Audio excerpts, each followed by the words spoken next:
Assalomu alaykum rahmatullohi va barakatuh. Qadrli qalblarim, qalbga yaqinlarim, yaxshimisizlar? Alhamdulillah sizlar bilan yana bir kunga yetkazgani uchun, yana bir juma tuhfasiga yetkazgani uchun shukronalik keltiraman. Barchangizni juma ayomingiz bilan tabriklayman. Ovozim yaxshi eshitilyaptimi?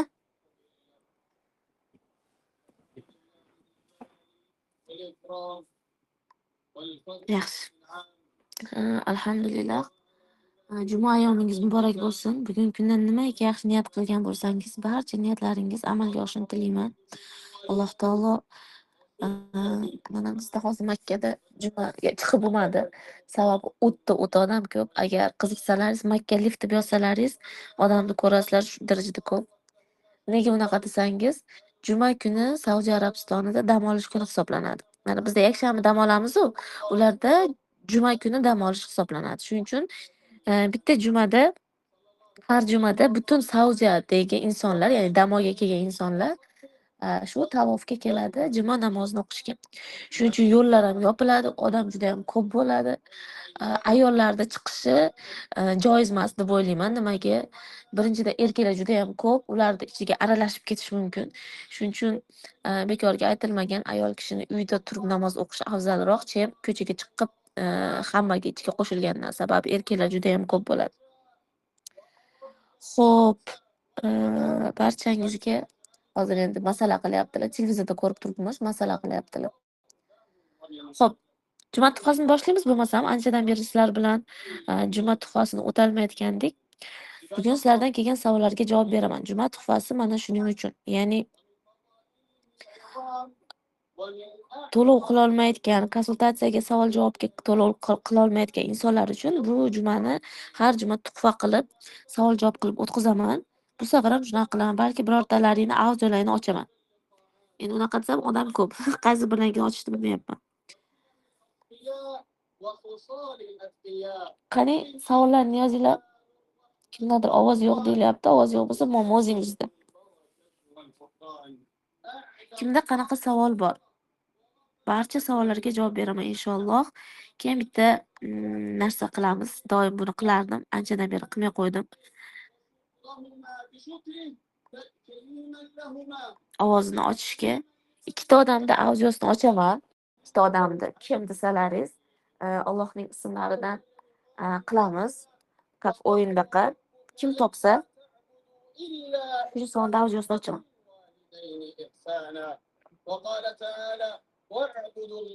Ungacha savollarni yozsalar ham bo'ladi.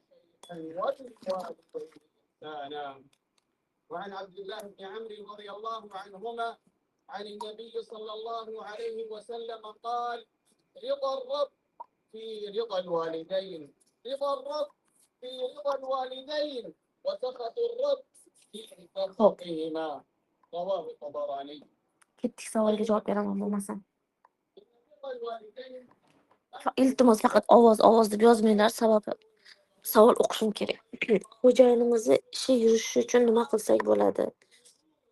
Qarang, umuman erkak kishini ishi yurishmasligida faqatgina ayol sababchi deyish noto'g'ri. To'g'ri, ayollarning hissasi bor, ayollarning bu yerda katta vazifasi bor, aynan turmush o'rtoqlarining ishini yurishishda. Lekin bu asosiy sabab emas. Sabablar ko'p. Men bitta ikkitasini sanab o'taman. Qarang, qaysi biri sizda bor. Agar shulardan qaysi biridir sizda bo'layotgan bo'lsa, demak shuning uchun xo'jayiningizning ishlari yurishmayapti. Demak, mana shuni ustida ishlash kerak. Eng birinchi o'rinda, agar erkak kishi hayotda ilhomini yo'qotib qo'ysa, ya'ni ilhomlanish motivatsiyasini yo'qotib qo'ysa, uni ishi yurishmaydi. Asosan erkak kishiga ilhom beradigan, motivatsiya beradigan, uni yashashga undaydigan, uni pul topishga undaydigan u ayol kishi bo'ladi. Ayol kishi degani faqat xotin emas, onasi bo'lishi mumkin, qizi bo'lishi mumkin. Lekin tabiatan erkak ayoldan ilhomlanadi. Ayol orqali mana dars sevib qolgan erkaklar ham o'zini boshqacha tutishni boshlaydi. O'ziga qarashni boshlaydi, ko'proq harakat qilishni boshlaydi. Demak, erkakning hayotida ilhom yo'qolib qolsa, uning ishlari oxiriga ketadi. Keyingi sabab, deylik, yo'q, men ilhom beraman, erim meni sevadi, bizda munosabatlarimiz zo'r, ayollik energiyasini zo'r beraman, o'sha nima deydi, intim hayotda ham zo'r, ya'ni mana shu ham ilhom hisoblanadi. Intim hayotimizda ham zo'r. Men har doim erimni qo'llab-quvvatlayman, erimni doim ruhlantiraman, doim erimga ishonaman, lekin shunda ham ishim yurishmayapti desangiz, ya'ni yuqorida aytayotgan narsalarim bo'lsa, erda ish yurishadi. Agar bular ham bo'lyapti, lekin baribir bo'lmayapti desangiz, bu ajdodga borib taqaladi. Ajdodda shunaqa bo'lgan bo'lishi mumkin, harakat qilgan, lekin ishi yurishmagan qaysidir ajdod bo'ladi va bu kelajak avlodga ta'sir qiladi. To o'shani energiyasini uzmagunimizgacha. Qarang, qaysi biri sizda bor, ruhshona. Xo'p, homilador bo'lolmaslik sababi nimadan? Homilador bo'lolmaslik sababi juda ham ko'p. Eng birinchi sabab bu stress. Ayol kishi homilador bo'lish uchun u xotirjam bo'lishi kerak. Ya'ni follikullar yorilishi uchun o'sha turmush o'rtog'i bilan bo'lgan holatda u xotirjam bo'la olishi kerak. Agar siz intim hayotda xotirjam bo'la olmasangiz, farzand ham bo'lmasligi mumkin. Chunki siz xotirjam bo'lmaganingizdan keyin follikullar yorilmaydi. Bundan tashqari jinsiy hayotdan qo'rquv. Ya'ni jinsiy munosabatga kirishganda turmush o'rtog'ingizdan qo'rqsangiz, ya'ni o'zingiz undan bir maza olmasangiz, u yerda asosiy rol faqatgina erkak uchun bo'lib qoladigan bo'lsa ham farzand bo'lmaydi ko'p holatlarda. Bundan tashqari, agar ayol kishi farzand tug'ishdan qo'rquvi bo'lsa ichkarida, o'zi bilmaydi, o'zi tushunmaydi, lekin ong ostida farzand tug'ishdan qo'rquv bo'lsa ham, organizm buni inkor qiladi. Ya'ni tug'ishing mumkin emas senga deydi. Yoki bo'lmasam dal shunaqa bo'ladiki, agar ayol kishini eriga yoki erini qarindoshlariga nafrati bo'lsa ham farzand bo'lmaydi. Nimaga? Chunki ong ostida o'ylaydiki, men hozir farzand ko'rsam, bu farzand erimga o'xshaydi yoki erimni qarindoshlariga o'xshab qoladi. Mana shu ham ta'sir qiladi. Agar er-xotin munosabati yaxshi bo'lmasa ham farzand ko'rmaydi odam. Nimaga? Chunki farzand ko'rsam, men erim bilan bog'lanib qolaman, keyin keta olmayman degan fikrlar bo'ladi ong ostida. Shuning uchun ham farzandsizlik sabablarini insonni o'zi bilan alohida gaplashib, blokiga tushib, aurasiga kirib gaplashiladi. Masalan, millionta sabab borda, любой psixolog любой narsani aytishi mumkin, lekin sabab ko'p. Aynan qaysi sabab sizga tegishli ekanligini faqatgina alohida suhbatda bilish mumkin. Hop. Nevrozdan qiynalyapman judayam. Nevroz bu o'zi kasallik emas. Men bunga kasallik deb qaramayman. To'g'risi, menga nevrozdan qiynalib kelgan, tinimsiz dori ichib kelgan, bilmayman, bir 1000 dan ortiq shogird kelgan, 1000 dan ortiq qiz kelgan va oxiri tushunib yetishdiki, nevroz degan kasallik yo'qligini. Men bu bilan vrachlarni tashxisini noto'g'ri, ularni yomon demoqchi emasman. To'g'ri, no, bu kasallik emas. Nevroz просто siqilish, o'zini ushlay olmaslik, irodasizlik, o'zini boshqara olmaslik, ilmsizlik deb hisoblayman. Chunki inson ilmli bo'lgandan keyin unda nevroz-pevroz bo'lmaydi. Men o'zimda bo'lgan bu narsa, shaxsan, mayli shogirdlarim aytmay, shaxsan o'zimda o'qishga kirmayotgan paytlarimda, shu oilaviy muhitda muammolar ko'p bo'lgan paytda, hali psixologiyaga kirmagan paytimda, o'sha nimaga nerpatologga borilganda, u siz nevroz deb tashxis qo'ygan va dori yozgan. Men bilmayman, intuitsiyam sababmi, ichki holatim, baribir insonning intuitsiyasi bor. Ya'ni ichida nimadir gapiradi va u to'g'ri bo'ladi va faqat biz ko'proq intuitsiyani emas, aqlda eshitamiz-da. Mana doktor yozyapti-ku, dori ichish kerak deb o'ylaymiz. Shunda doktor bir dunyo dori yozgan, olib berishgan ham, lekin 2 marta ichib nimagadir ichmay qo'yganman. Prosta ichmay qo'ygan. Hatto men ham shunaqa, menga ham shunaqa tashxis qo'yilgan. Asabiy edim, hech narsa yoqmasdi, baqirardim, mana shunaqa narsalar. Endi shunaqa bo'ldiki, mana psixologiyaga kirgandan keyin bu narsa yo'qolib ketdi. Tushunyapsiz-a? Ilm orqali bu narsa yo'q bo'ladi. Shunaqa qizlar kelgan, tinimsiz shunaqa nevroz bo'lganidan, depressiya, stressdan o'sha kuchli dorilar ichgan. Tinchlantiruvchi dorilar. Bilasizlarmi, tinchlantiruvchi dorilar insonni qalbini yopib qo'yadi. U aqlni o'chiradi, qaysi ma'noda? Ong ostidagi informatsiyalarni o'chiradi. Insonni расслабиться qilib qo'yadi-da va u dori orqali bo'ladi. Ya'ni inson o'zi harakat qilmaydi bu narsaga. Shuning uchun men qarshiman dori ichishga. Va bunaqa insonlar ko'pincha qiynaladi, meditatsiyaga kirishga qiynaladi, anglashga qiynaladi, bitta gapni gapirsang tushunmaydi. Nimaga? Chunki dori ichgan bo'ladi. Chunki oz miqdorda bo'lsa ham uni tarkibiga psixotrop moddalar qo'shiladi. Mana psixotrop moddalar bilasizlar, giyohvandlik moddalari. Bular insonga kayf beradi, miyani o'chirib qo'yadi, mazza qilasiz boru. Bular bu dorilarga ham qo'shiladi oz miqdorda. Prямо narkotik sifatida emas u, no oz miqdorda bo'lsa ham qo'shiladi. Natijada inson shunaqa расслабиться bo'lib, uxlaydigan bo'lib, tinchlanib qoladi tipa. O'sha dorini ichsa. Ichmay qo'ysa unaqa bo'lmaydi. Shuning uchun qizlar ichlaring doriga to'ldirmanglar-da, o'z ustidan ishlanglar. Nevroz kasallik emas. Ilm oling. O'sha dorilarga baribir pul sarflaysiz. O'sha doktorga borganingizda baribir pul sarflagansiz, yo'q deganda 1 million, 2 million. Lekin ilmingizdan qizg'onyapsiz. Ilm olish bu o'zi harakat qilishda. Ilm olish yo'li bu dangasalarning yo'li emas. Dangasalar, kuchsizlar, xohlamaydiganlar qila olmaydi buni. Ularga tinchgina to'g'ri borib doktorga borsa, bitta dorini ichsa bo'ldi, tuzalsa bo'ldi, tamom. Yo'q. Bu yo'l unaqa emas. Shuning uchun tanlovingiz, xohlang o'sha dorilarni ichib yuring, xohlang ilm oling. Ustoz, iltimos, bizga Fotiha pul to'lashimizga propiska bering, yo'l ko'rsating, iltimos. Aziza Tursunboyeva, kanalimga o'tsangiz, kanal xaritasi degan katta qilib yozib qo'yilgan. Va kanal xaritasida bilmayman bir 30 dan ortiq dars bor, praktikalar bor. Pul praktikalari ham bor. Rosa ko'p. Faqat erinmasangiz bo'ldi. Shuni kanalga o'tib, erinmasdan kanalning xaritasiga kirib, tepaga chiqib, bebaroqqa chiqib qidirsangiz juda ham ko'p praktikalar.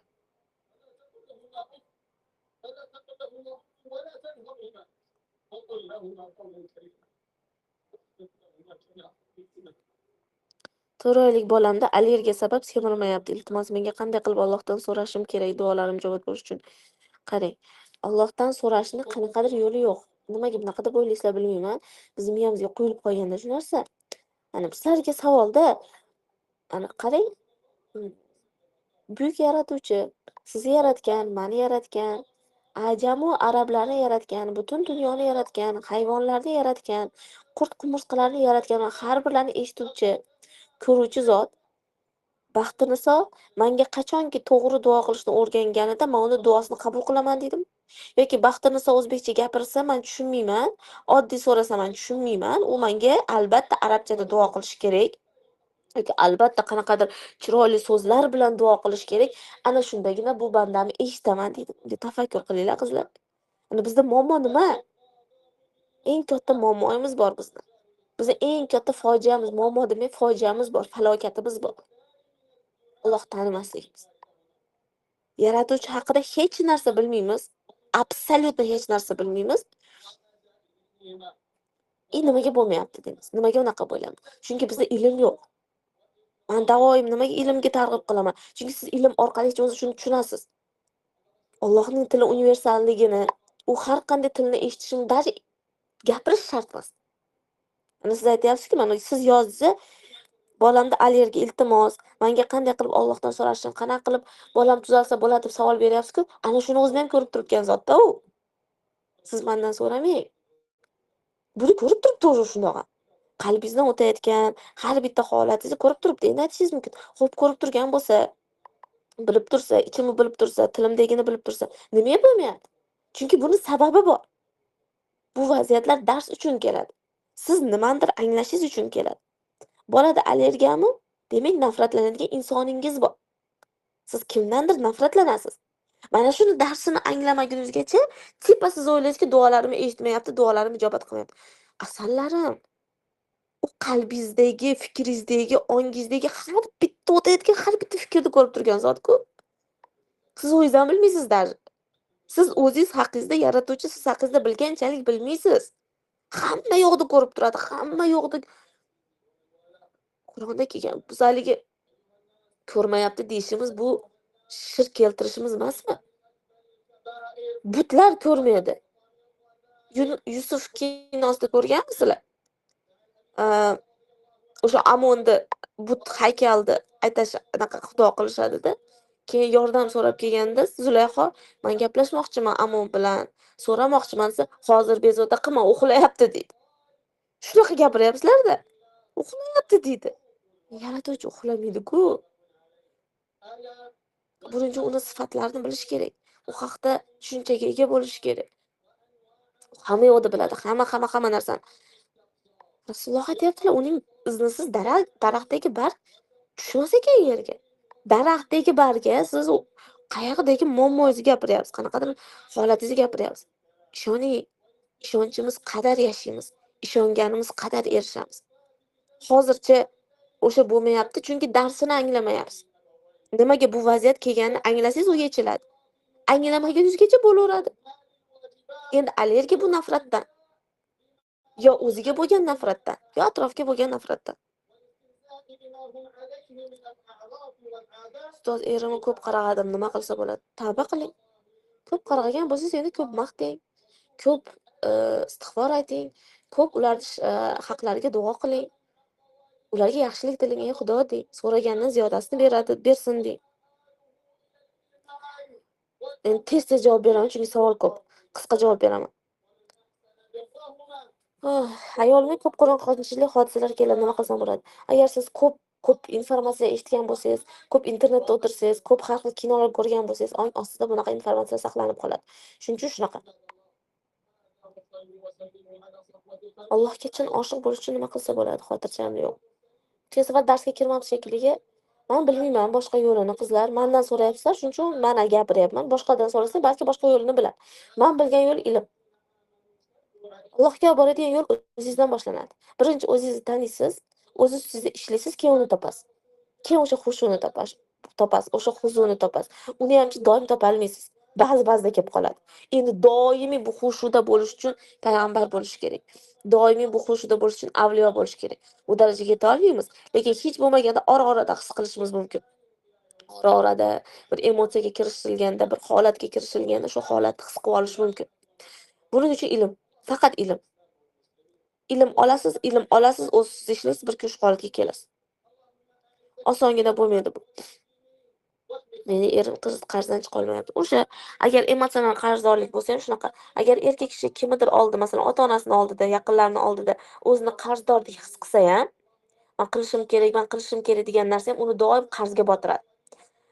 Bundan tashqari tepada aytdim, ayollik quvvat yetmasa, ayol energiya bera olmasa, ayol quvvatlantira olmasa, ayol ruhlantira olmasa ham erda muammo bo'ladi. Kelin olib dangasa bo'lib qo'yganga o'xshayman, dangasa yangicha to'g'risida gapiryapman. To'ppa-to'g'ri. Ko'p qaynonlar kelin oladi, dangasa bo'lib qoladi. Men fikringizga qo'shilaman. Shuning uchun ham kelin bilan birga yashashga qarshiman. To'g'risini ayting. Er-xotin yangi kelin olganingizdan keyin bu yoshlar alohida yashash kerak deb hisoblayman. Bir-biriga ko'nikish davri bor, bir-biriga chiroyli asaloyi davri bor. Ana shu paytda ota-onadan xijolat bo'lib, bizda ko'pincha kelinlar kelinlikning boshki davri faqatgina xizmatdan iborat bo'lgani uchun ota-ona o'sha qayna-qaynotani oldida bo'lgancha birinchidan qayna-qaynota semirib ketadi. Qayna-qaynota faqat yeydi, semirib ketadi, faqat ovqat talab o'tiradi. Ikkinchidan mana er-xotin munosabati yaxshi bo'lmaydi. Shuning uchun ham hozirgi kunda ko'p ajrimlar, ko'p munosabatda qiyinchiliklar mana shu sababdan. Chunki kelin olinadi, to'y qilinadi faqatgina ota-ona o'zi uchun, bolasi uchun emas. Agar bolasi uchun bo'lganda uni alohida chiqarib qo'ygan bo'ladi. Alohida chiqarib o'zlarini kunini ko'rishni, o'zlariga moslashishni. Agar ota-onani kuchi bo'lsa hali, qari bir 80-90 ga kirmagan bo'lsa-da, lekin afsuski 50 yosh bo'lsa ham, 60 yosh bo'lsa ham, menga kelin kerak, menga xizmatimni qilish kerak deydi-da, va natijada o'zi ko'p kasal bo'ladi, dangasa bo'lib qoladi, tinimsiz kasallik, tinimsiz yeb yotish, mana shundan. Lutcha alohida yashasa, o'zi harakat qilsa, kamroq bo'ladi-da. Shuning uchun bilmayman, yo butunlay miyamizni o'zgartirishimiz kerak. Mana shu ilmni olib kirishimiz kerak hayotimizga. Masalan, yaqinroqdan uy olsa, kirib chiqib turish mumkin. Ya'ni ko'rgani, boshqa narsa. Lekin birga yashashga men qarshiman, qayna-qaynotalarni, yangi kelinlarni. Keyinchalik yashash mumkin. To er-xotin bir-biriga tushunib, bir-birini qabul qilib, holatlari o'sha asaloyi har bitta holatni o'tkazib olgandan keyin. Endi siz dangasa bo'lmasligingiz uchun yaxshisi kurslarda o'qing asalim. Yaxshi bir qattiqqo'l ustozda o'qisangiz, dangasa bo'lmaysiz. Sizga vazifa beradi, o'sha vazifalar qilasiz. Endi kelin olganingizdan keyin iloji keliningiz qiladi-da. Savol: ustoz, atrofingizdagi insonlar bizdagi aksimizni elatiga o'sha qaysi vaziyatda insonlarda qaysi anaqa bizning aksimiz? Hammasi. Siz har qanday holatda sizni ko'rsatib berayotgan bo'lishi mumkin. Endi bu 100% holat, 100% emas, 80-90% holatda. 10% holatda agar sizga narsist, abuzer insonlar uchragan bo'lsa, ularning o'zining holati bo'lishi mumkin, sizga dars sifatida kelishi mumkin. Endi bu savolga javob berish uchun Sharifa aynan qaysi holatligini bilishim kerak-da. Siz umumiy qilib beryapsiz. Opa, meni uyim remontda usta tushish kerak edi. Bu ishsiz ketyapti. Uyimni remontlamadan. Qayerdan bilay Asal? Vaziyatni bilish kerak. Pulsizlikdanmi, qo'rquvdanmi? Ajoyib-ajoyib savollar berasizlar, Asallar. Hali xuddi folbinga savol berayotgandek berasizlar. Asalim, men bilmayman, gadach qila olmayman. Menga konkret vaziyat bering. Ishchi ololmayotgan bo'lsangiz, vaqtingiz bo'lmayotgandir, dangasalik qilayotgandirsiz, ishonmayotgandirsiz, pulingiz yo'qdir. To'g'ri, lekin motivatsiya bermas ekan, o'zim hunarimga pul topib berilib ketganman. Bo'pti-da, nimani kutasiz o'zi? Eringiz nimaga ishi yurishi kerak? Siz o'zingiz bilan ovora bo'lganingizdan keyin. Menda muammolarim sehrga taqalyapti, shu narsani qutula olmayman. Kim aytdi sizga sehrga taqalyapti? To'g'ri, sehr bor narsa, lekin u bizning hayotimizni boshqarmaydi. Siz uni bor va meni hayotim boshqaradi, siz boshqaradi. Lekin butunlay sehrga stavka qilish to'g'ri emas. Sehr bor narsa, yo'q demayman, lekin undan chiqish yo'llarini Alloh taolo o'rgatib qo'ygan. Sehrdan qutulish mumkin. Bularni qilmasdan turib yoki bularni qilib ham ishonmasangiz, bu muammo sizning ongingizda, miyangizda. Chunki sizga eng qulayi shuda Mirziyo ayol kishi bo'lsangiz kerak baribir. Siz mana biz ongimiz uchun biz dangasalik degan ongimiz bor-da miyamizda. Eng yaxshisi shu sehr qilinyapti-da. Kimdir menga sehr qilyapti. O'shaning uchun bo'lyapti. Qayerqa borsangiz, eringiz bilan munosabatingiz yomonmi? Sehr qilinyapti. Ishingiz yurishmayaptimi? Sehr qilinyapti. Namozlar o'qilmayapsizmi? Sehr qilinyapti. Ya'ni biz topib olganimiz shuda. Nimaga? Agar buni ayblamasak, sehrda ayblamasak, nima qilamiz? O'zimizga tushib qoladi-ku mas'uliyat. O'zimiz harakat qilishimizga to'g'ri kelib qoladi, ilm olishimizga to'g'ri kelib qoladi, vazifa qilishimizga to'g'ri kelib qoladi, pul sarflashimizga, vaqt sarflashimizga, energiya sarflashimizga to'g'ri kelib qoladi. Shuning uchun bizga eng yaxshi yo'li sehr. Bizning bahonamiz sehr. Hamma narsani sehrga taqorish kerak emas. Uni chunki agar Alloh taolo aytayapti, Rasululloh aytayapti, ular yolg'on gapirishmaydi. Doim 5 vaqt namozda yurgan odam, tahoratda yurgan odam, har kuni Nas, Falaq, Ixlos suralarini, Oyatul Kursini o'qib yurgan odamga sehr ta'sir qilmaydi. Oson ish. 5 minutlik ish. Sehr ta'sir qilinmaydi deyapti. Lekin bularni qitirib, yo'q sehr deyish bu prosta odam mas'uliyat olgisi kelmayapti. Er-xotin munosabatini ishlagisi kelmayapti. O'zini o'zgartirgisi kelmayapti. Pul muammosini hal qilgisi kelmayapti, ishlagisi kelmayapti, bu mehnat qilgisi kelmayapti. Undan ko'ra osongina sehr deb tinimsiz domlaga pul olib borgani yaxshi, tinimsiz ruqya o'qitgani yaxshi, tinimsiz folbinga qatnagani osonroqda, yengilroqda. Chunki o'zingizda ishlash sabr talab qiladi, matonat talab qiladi, vaqt talab qiladi, kuch talab qiladi. Shuning uchun qizlar, davaychi mas'uliyatsizlikni, irodasizlikni, kuchsizlikni sehrga taqamanglar. Aytyapman, sehrga ta'sir qilmaydi, agar yuqorida aytayotgan narsalarim bo'lsa. Menga masalan sehr ta'sir qilmaydi. Qilishayotgandir kimdir, lekin menga ta'sir qilmaydi. Chunki men muammo bo'lsa o'sha bilan ishlayman. O'zimga mas'uliyat olib ishlayman. Sehr ekan, voy endi sehr ekanda kim qilganikin bu sehrni? Qaynisinglim qilganmikan, qaynopam qilganmikan, dushmanim qilganmikan, o'qiganmikan, kimdir kundosh qilganmikan? Ana shunda meni erim munosabatim buzilyapti. Yo'q, erim munosabati buzilyapti, chunki o'zim sababchiman. Ishlamayapman o'shaning ustida. Qizlar, mas'uliyatli bo'lamiz. 30 million qarzim bor, barakasi bo'lmayapti, ishlayapman. Endi ishlayapsiz, mehnat qilyapsiz-da, fizik mehnat. Ruhni ustida ham ishlash kerak. Ruhiyati ustida psixologik ham ishlab ko'ring. Nima bo'larkan? O'ylagan narsam boshqa insonda ro'yobga chiqadi. Nima uchun Odina? Sizga dars bu ham. O'zi psixologiyada shunaqa narsa bor. Mana inson o'z ustida ishlayotganida birinchi boshqalardan amalga oshadi. Atrofida ko'radi uni. Amalga oshayotganini. Endi Alloh taolo sinaydi. Mana sen so'rading, lekin men boshqasiga berdim. Sen shunda ham rozi bo'lasanmi? Xursand bo'lib beralasanmi boshqaning muvaffaqiyatiga? Agar boshqaning muvaffaqiyatiga xursand bo'lib bera olsangiz, keyin sizda amalga oshadi. Psoriaz bu o'zini qabul qila olmaslik, nafrat, g'azab, kimdandir xafagarchilikdan bo'ladi. O'zini anglash va o'zini sevish bu katta dars asalim Gulchehra. Unga alohida dars olish kerak. U oylab o'rgatiladigan narsa. bitta savolga javob bilan berilmaydi. Oylab o'rgatiladi. Erim mendan pullarni qizg'ansa nima qilasiz? Er qachon pulda qizg'anadi? Qachonki siz ham o'zingizdan pulda qizg'anishni boshlaganingizda, ichkarida muhabbat bo'lmaganida, er mensilmaganida juda ko'p sabablar. Shular ustida ishlash kerak.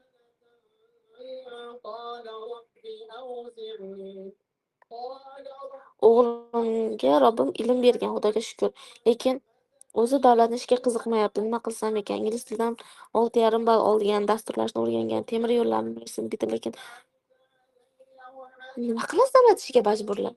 Nimaga u davlat ishida ishlash kerak? Shuncha ilmi bilan nimaga qilasiz majburlab? Ruxsat bering, xohlagan joyda ishlasin. O'z chasni ishlar naborot yaxshi bo'lib qolgan. Mana to'g'ri tushuninglar. Davlat ishida ishlay oladigan insonlar bor, ishlay olmaydigan insonlar bor. Ruhiyati qaysi insonlar davlat ishida ishlashga ruhiyati to'g'ri keladi, kimnikidir to'g'ri kelmaydi. Bu degani bu yomon, u yaxshi yoki davlat ishlash yaxshi, davlat ishlash yomon emas, hammasi yaxshi va hammasi to'g'ri. Просто to'g'ri kelmagan narsaga uni majburlamaysiz-ku. Ishlamasa ishlamas davlat ishida nima bo'pti? Mana masalan, men ham ishlamaganman, ishlayolmaganman. 6 oy ishlaganman. Diplomim bilan yo'lib tirilib 5 yil o'qishga kira olmay, yana 4 yil kontraktga o'qib, 6 oygina davlat ishida ishladim. 6 oy. Shu chiqib ketdim. Ishlayolmadim. Ayt yomonligi uchun, oyligi kam bir bololigi uchun emas, mana oyliklar ham yaxshi bo'lib qolgan. U uchun emas. Просто ruhiyatga to'g'ri kelmaydi. Tepamda boshliq turishini xohlamayman. Mana ruhiyat shunaqa. Men o'zim yaratishni xohlayman, o'zim nimadir qilishni xohlayman. Men o'zim oylik to'lashni xohlayman. Menga oylik to'lashlarini emas, men oylik to'lashni xohlayman. Meni xarakterim, meni ichki holatim shunaqaligi uchun Alloh taolo menga bu ishni bergan. Men oylik to'layman. Qo'limda administratorlarim bor, men oylik beraman. Meni o'zimning shaxsiy ishim bor. Men o'zim yarataman, men kurslar yarataman. Balki bolangiz ham shunaqadir. Nima qilasiz majburlab? Fotiha kursigami adminga yozasiz hali. Ishga kira olmayapman. Nimadan bo'lishi mumkin? Oliy ma'lumotliman. Oliy ma'lumotli degani ishga kirishi mumkin degani emas. Oliy ma'lumotsiz bo'lganlar qanchadan qancha ishbilarmon bo'lib, pullarda ham hamma yoqda yaxshi bo'lib yurishibdi. Gap oliy ma'lumotli bo'lish bu faqatgina diplom xolos. 4 yillik qog'ozcha. U sizni ichki bloklaringizga aloqasi yo'q. Blok bo'lishi mumkin. Ishga kira olmasligi blok bor. Psixologik blok bor, realni. Yoki ota-bobolardan qolgan ajdodiy programmalar bor. Mana shular ishlash kerak.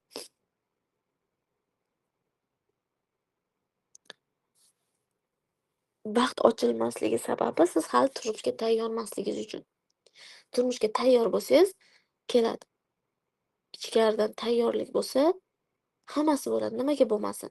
Faqatgina nimaga turmush kechikadi? Tagida erkakka nafrat, dadaga nafrat, turmushdan qo'rquv, qaynoq-qaynota haqida har xil fikrlar, bir nima chiqadi-da. Ong ostidan chiqadi u. Uning uchun siz ong osti bilan gaplashishni o'rganishingiz kerak. Jiyanim onlayn qimorga kirib ketdi. Xotini chaqaloq ham uni qiziqtirmayapti ko'zi. Ayol joyida nimadir, ammo asmo o'qisam bo'ladimi? Iltimos yordam et, o'g'liga qilsam deb kutaman. Nimaga siz o'qishingiz kerak? Nimaga ayol o'qimaydi buni? Siz o'qiganingiz unchalik ta'sir qilmaydi-da Gulchehra. Ayolingiz zo'r ta'sir qiladi. Ayol o'qisin, ayol o'zini ustida ishlasin, ayol ilm olsin. Bizda bitta qizim bor edi. Shunaqa. U nima deydi? Ekspert deydimi, bir nima deydi. Yillar davomida er shunga kirib ketgan. Qiz tinimsiz ustida ishladi. Xotini tinimsiz ilm oldi. U kursdan bu kursga, bu kursdan u kursga o'qidi. O'qiyapti, faqat harakat qildi. Kecha-kuni necha kundan diram bo'ldi. Otziv yozib berdi. Ya'ni turmush o'rtog'i ekspertni tashlagani haqida. Oilasiga qaytgani va munosabatlar yana avvalgi holatga qaytgani haqida. Ayol kishi o'zini ustida ishlasa, eriga ta'sir qila oladi. Lekin siz nimaga qilishingiz kerak bilmadim. Duo qiling. Sizni o'zingizda muammo yo'qmi o'z oilangizda? Buni ayoli harakat qilishi kerak. Fotiha surasini qachon o'qishni xohlagan paytingizda o'qing. Farqi yo'q. Xo'p, juda ham ko'payib ketdi savol.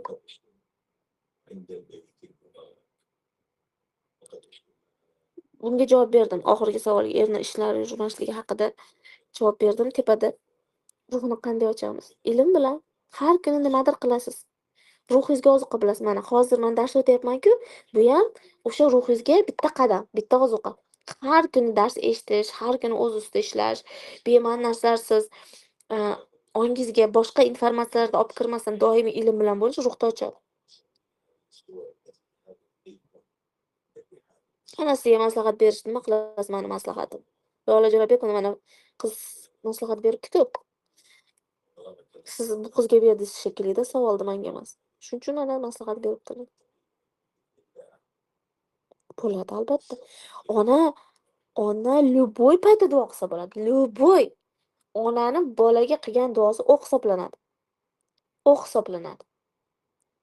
Bu qiz lekin psixologik sababini so'radi-da Salim. U aytayotgan amalingiz ishlashi mumkin, lekin vaqtinchalik. Vaqt o'tib yana sovuq tushadi-ku. Qattiq sovuqqa tushganda u yana qaytariladi. Yana doimiy bu shamollash qaytarilib turiladi. Agar psixologik sababni yechmasa.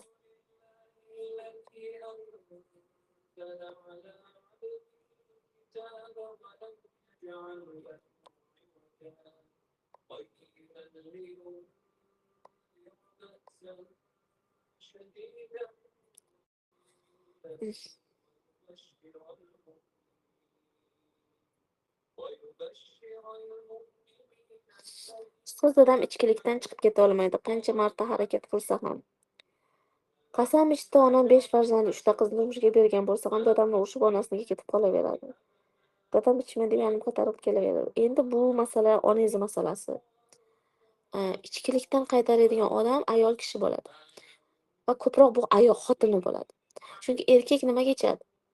Boya aytdim, bu haqda bilmayman, bir trillion marta gapiraman shekilli bor-u. Bu haqda podkast ham chiqarganman. Nega erkak ichadi degan. Boshqa sababi yo'q. Erkak ichyaptimi, o'sha energiya, quvvatni o'sha ichkilikdan olyapti. Ayolidan ololmayapti. Farzandlaridan ololmayapti. Ishidan ololmayapti.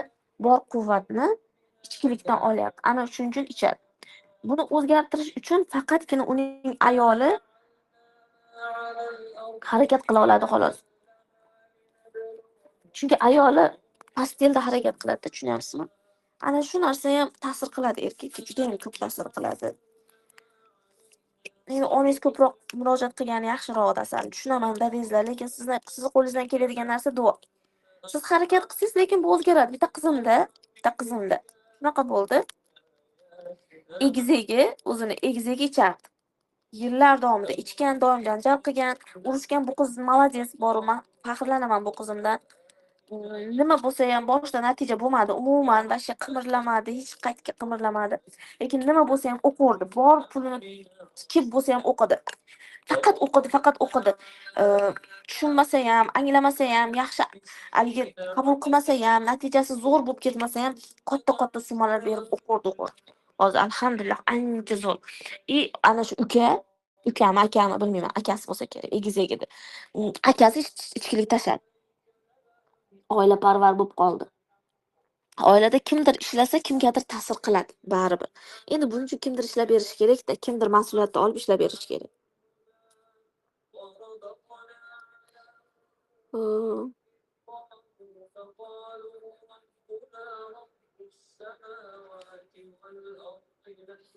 Erim og'ir bosiq, kirishimli emas. Hamma bilan ko'proq erkaklar bilan so'zlarim ham kirishimli. Hamma noto'g'ri. Erimga aytsam, ishlarni qilib ketavering, chetga ketgan joy mablag'i kelgan. Qarang, o'zingiz ham boshqa yerda o'qigan, yozganingiz. Eringiz haqida qanaqa fikrga borsangiz, u shunga aylanadi. Ana siz aytyapsiz, erim bunaqa, erim bunday. Bo'ldi, mana marhamat senga hayot tortishqonni o'tkazib tushuntirib berdim sizlarga sekretlarni. Siz nima deb o'ylasangiz, erish shunga aylanib boraveradi.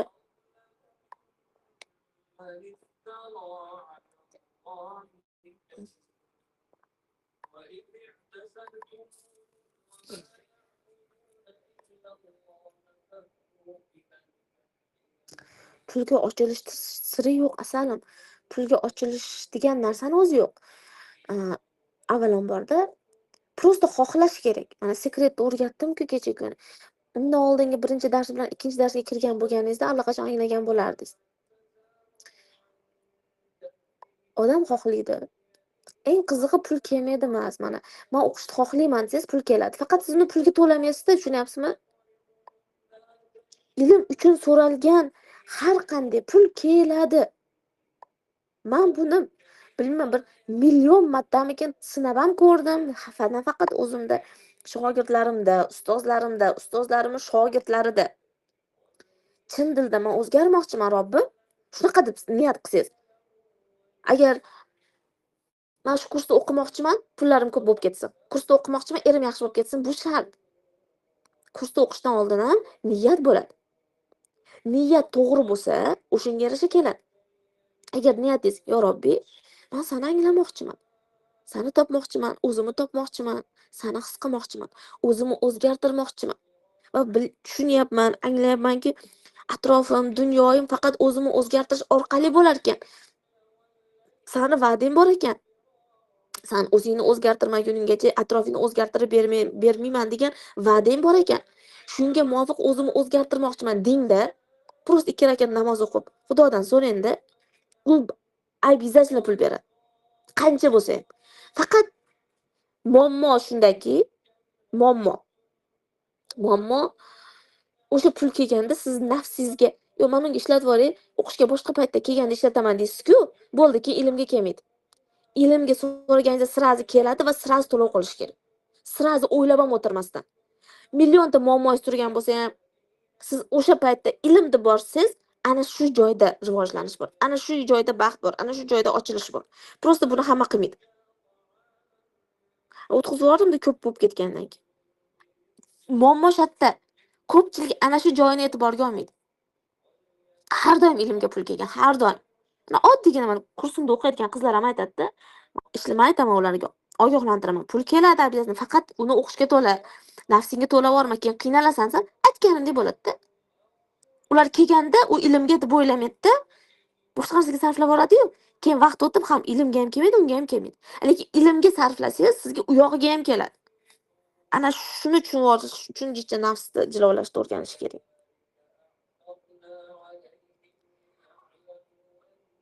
Voy, ko'payib ketdi savollar. Bitta yozinglar-ey. Qayerda o'qishni bilmayapman.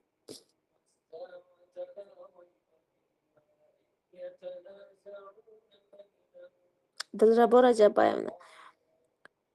Ishxonada qizim qatori sherigim bor. O'shanga nisbatan nafrat bor. Nafrat emas, kibringiz bor. Qizim qatori. Chunki sizdan kichkinada, sizni kibringiz yoqmayapti. Betga choparligi, sizga gap qaytarishi. Asalim, ishxonada siz bitta bir xil o'yinda ishlaysizmi yo siz boshliq, u siz ishchingizmi? O'ylang. Siz kibringiz yoqmayapti bu. U sizni ishingiz bo'lmasa kerak yoki siz bolangiz bo'lmasa kerak tug'ib qo'ymagansiz. U uni tarbiyasi. Xohlasa betga choparlik qiladi, xohlaganini qiladi. Uni tarbiyasi unga o'zi javob beradi. Lekin siz bu qizga nafrat orqali ishingizda asabiylashasiz, ishingizda qiynalasiz. Hayronman, bu prosta siz o'zingizdan kichkina bo'lgani uchun siz kibr qilyapsiz, xolos kibringizni sindirish kerak. Ishxonada hamma teng. Ishxonada hamma teng. Qizlar, kimdir sizni hurmat qilishga majbur emas. Mana deylik, hammasi o'qituvchi. Yosh har xil. Qarashu, haligi yosh qizlar, yosh katta o'qituvchilar hurmat qilmayotgan bo'lishi, lekin ularning blogi, ularning muammosi. Ertaga bu uchun o'zlari javob beradi. Oqibatiga, natijasiga. Lekin yosh katta o'qituvchilar mana shu yosh kelib menga hurmat qilmadi. Xo'p, u seni nimaga hurmat qilish kerak? Eng katta muammoimiz shu yoshni, biologik yoshni ahamiyati. Men sizlarga aytdim, qizlar, biologik yoshni ahamiyati yo'q. 60 ga kirgan bo'ling. Lekin 20 yoshli aqlingiz bo'lmasligi mumkin bor-ku. Asosiy yosh bu ruhni yoshi hisoblanadi. Demak, siz ruhan yoshingiz katta bo'lsa ham u qizdan, lekin ruh darajasida kichkinasiz, u bilan teng bo'lyapsiz chunki. E'tibor bermay qo'ya olmayapsiz. Mayli o'zi biladi deb duo qilib qo'ya olmaysiz. Mayli qizim, yo'lga solish kerak emas, duo qilib qo'ying bo'ldi. Unga aql o'rgatish kerak emas. Siz qalbingizni nafrat qilmasligingiz kerak. Shu. Undan ongiga tushyapsiz. Qizimda epilepsiya bor, genetik. Agar genetik bo'lsa, bu bitta rasmga olasiz. Epilepsiya bu ajdoddan keladigan narsa bo'ladi. DNKda bo'ladi. Qanoqda, to'g'rimi? Qaysidir ajdodda bo'ladi u.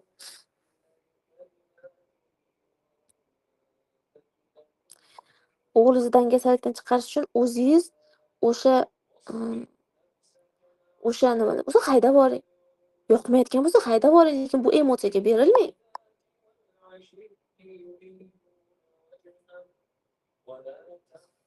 Hammada bor u bola pozitsiyasida. Men bilmayman qizlar. Mana qaranglar, savol berasizlar, men javob bersam, bitta savol bilan qanday javob bilan hayot o'zgarib qolsa. Buni mana Olmon opa o'qiyapti. Mana shu qiz qanchadan beri bitta savolga javob bilan hayot o'zgarmaydi. Buni davomiy o'qishi bor. Biz nimaga kurs tashkillaymiz, nimaga marafonlar uyushtiramiz, nimaga klub ishlaydi. Klubdagi qizlar, 50 ta klubimda qiz bor. Bular har kuni vazifa tashiydi. Qarang. Har kuni vazifa tashiydi. Tashamasa shtraf. Har kuni qiladigan amaliyotlari bor. Har kuni dars eshitish kerak bular. Har kuni anglash aytish kerak. Tushunasizmi? Mana shu narsalarni qilmasdan turib, qanaqa qilib hayotimiz o'zgarishini kutamiz? Qizlar, mas'uliyat mana aytasiz-ku, bola pozitsiyasidan chiqish uchun, mas'uliyatni bo'yniga olish uchun konkret bitta yo'lni tanlab, bitta ustoz tanlab, to o'zgarmagunizgacha o'qishingiz kerak. Mana shu bola pozitsiyasidan chiqish. Chunki bola o'zi o'zgara olmaydi, ustoz bilan o'zgaradi. Uni yo'l boshlovchisi bo'lish kerak. Buni qanaqa qaysi tilda tushuntirish? Hamma kurs yordam beradi. Hamma kurs qaysidir joyingizga yordam beradi. Hamma narsa. Bitta ruhiyatingizni o'stiradi. Shukronalik ham, Fotiha ham, masalan, o'zimning kurslarim aytadigan bo'lsam. Endi prof kurs полный o'sish. Prof kurs полный ruhiyatingizni полный o'stirish. Bola pozitsiyasi hamma yoqdan olib chiqish bu prof kurs. Chunki 6 oy ishlaymiz. Hozir 2 oy ishladik, уже 1 oy qoldi. Keyin yana 4 oylik maxsus darslar bor. Prof kurs shunaqa. Полный ishlash. Endi qolgan darslar sekin. Masalan, qanday tushuntirsam? Hattoki mana bitta darsga kirasiz. U bepul dars bo'lsa ham, pulli dars bo'lsa ham, o'sha darsga kirishdan oldin ong darajangiz, tushunchangiz, ruhiyatingiz boshqacha turgan bo'ladi. Keyin darsdan keyin boshqacha bo'ladi. Ana shu o'sish hisoblanadi. Qadamma-qadam o'sish hisoblanadi.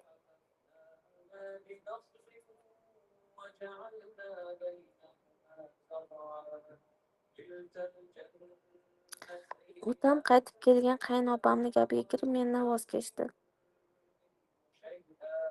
Otam deganingiz qaynotangizmi shunda? Tushunmadim. Qanaqa qilib qaynopangiz deb otangiz voz kechdilar. Shunday tushunmadim. Lekin nima bo'lgan taqdirda ham voz kechganmi, kechmaganmi, u siz otangiz. U sizdan katta, u sizni tug'dirgan, u sizni dunyoga kelishingizga sababchi bo'lgan. Siz sevgi bering, bu o'zgaradi. Dadingizni qabul qiling. Dadingiz sizni qabul qilishga majbur emas, lekin siz qabul qilishga majbursiz.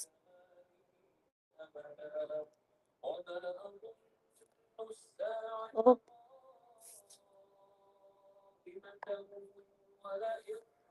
Yoshlik qizim Down sindromi tug'ilgan. Ziyoli bo'lishligi uchun nima qilsam bo'ladi? Ziyoli deganda nimani nazarda tutyapsiz asalim? O'zi shundoq ham oilangizga farishta kelibdi, Dildora. Oilangizga Allohning muhabbati kelibdi. Down bolachalar bilasizmi qanaqa bo'ladi? Ular ya subhanalloh, men ko'rganman unaqa bolachalarni. Bo'lganman oldilarida. Shunaqa qalbi toza bo'ladi. Shunaqa boshqacha energiya ularda. Shunaqa quvnoqli, ularda aql yo'q-ku. Aql u darajada rivojlanmagani uchun shu darajada pok bo'ladi-da ular. Bu bola sizni tozalagani kelgan. Oilangizni tozalash uchun kelgan. Agar shu bolaga mehr berib, sevgi berib, chunki endi buni ham sabab bor, nimaga bunaqa bola tug'ilgani, bu haqida gapirmayman. O'zingiz aybdorlikka olib kirmasligingiz uchun gapirmayman. Lekin bu bola sizga ne'mat bo'lib kelgan, tozalanish uchun. Allohga qaytishingiz uchun. Va nimaga bu bolani majburlayapsiz ziyoli bo'lish kerak? Nimaga? Ziyoli nima degani? Ziyoli diplomli deganimi? Oliy ma'lumotli deganimi? Kuniga, yiliga millionlab ziyolilar chiqyapti oliy ma'lumotli. Qaysi biri bir qalbi toza, qaysi birini bir ruhi balandda. Siz sevgi bering bu qizga. Любой duoingiz o'tadi. Men yana aytyapman. Qizlar, Alloh taoloda til yo'q. Mendan duo so'ramanglar. Men bunaqa yo'nalishda ishlamayman. Boringlar ota-onalardan so'ranglar. Arabcha o'rgatadi, u arabchani tushunsangiz agar. Subhanalloh. Men bilmayman, men boshqacha taniyman shekilli-da Xudoni. Siz boshqacha taniysiz shekilli. Meni taniganimda men yaratuvchini qanaqa taniyman? U любой tilda tushunadi deb o'ylayman. Qalbimda masalan, ichingizdan o'tyapti, meni bolam ziyoli bo'lsa, bo'ldi. U ko'rib turibdi. U biladi nimani xohlayotganingizni. Duo qilavering. Xohlagan tilingizda duo qiling, o'zbekcha qiling. Qalband qiling buni. Tavofda ham to'g'risini aytaman, aylanishadi hojilar. Birga tavof qilamiz. Shu bitta kitob o'qib olishadi. Shu kitobdan o'qishadi. Eng qizig'i u kitobda ma'nosini bilishmaydi. Arabcha o'qishadi. Orang tushunmaydi nimani o'qiyotgan. Men lekin har doim o'zbekcha duo qilaman tavofda. Nima xohlasam shunday so'rayman, chunki bilaman Alloh meni eshitadi. Men Alloh uchun gaplash uchun alohida til yaratib olishim shart emas. Duolar kerak, lekin unga ongim tayyor bo'lishi kerak. Uni tarjimasini bilishim kerak, his qilishim kerak. Tushunyapsizmi? Lekin bu qizingiz vashi siz uchun tozalashga kelgan. Ko'proq mehr bering, sevgi bering, o'z yo'nalishini topadi. Vaqti kelganda, hali kichkina bo'lsa, u endi 2 yosh bo'lgan bo'lsa, gumoningiz to'g'rilab, chunki baribir Down bolachalar qobiliyatli bo'ladi. Aqlli bo'lmasligi mumkin, lekin qobiliyatli bo'ladi. Nimanidir zo'r qilishadi. Ana shu qobiliyatni rivojlantiring.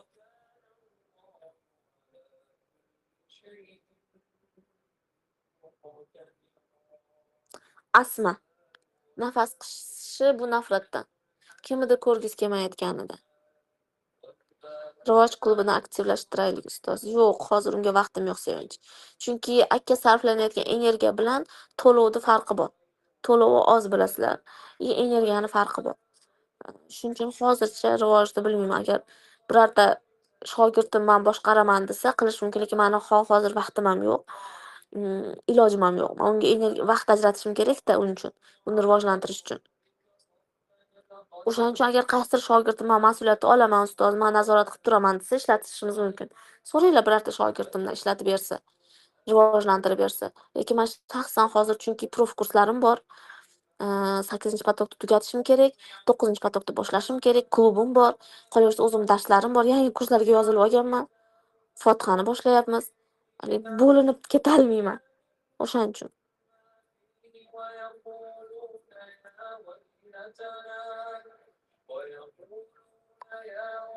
Kurslarimiz har xil.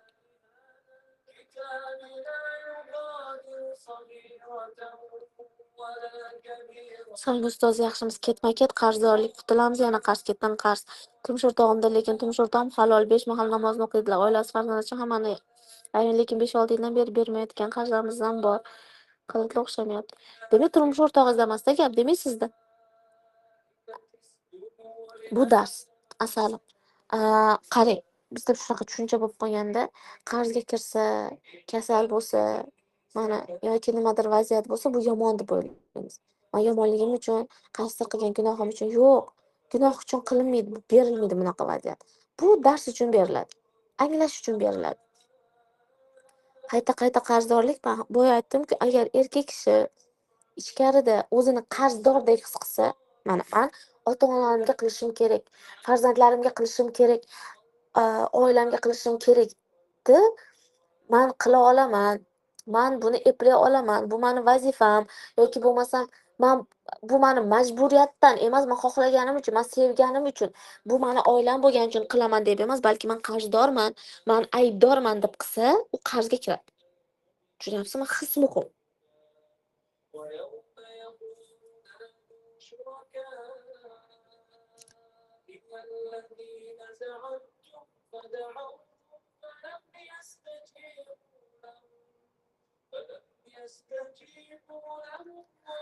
Ko'p kurslarda o'qiganingiz onangizni qabul qilganingizga yetmabdi-da demak. Yusufbek. Ko'p kurslarda o'qish degani qizlar, subhanalloh. Kecha menga savol berdi. Adminim. Bitta qiz bor, qayta rastanovka oladi. Chiroyli natijalar oladi, lekin shu rastanovka olishi bilan yana chetirundan rastanovka olgisi kelib qoladi-da.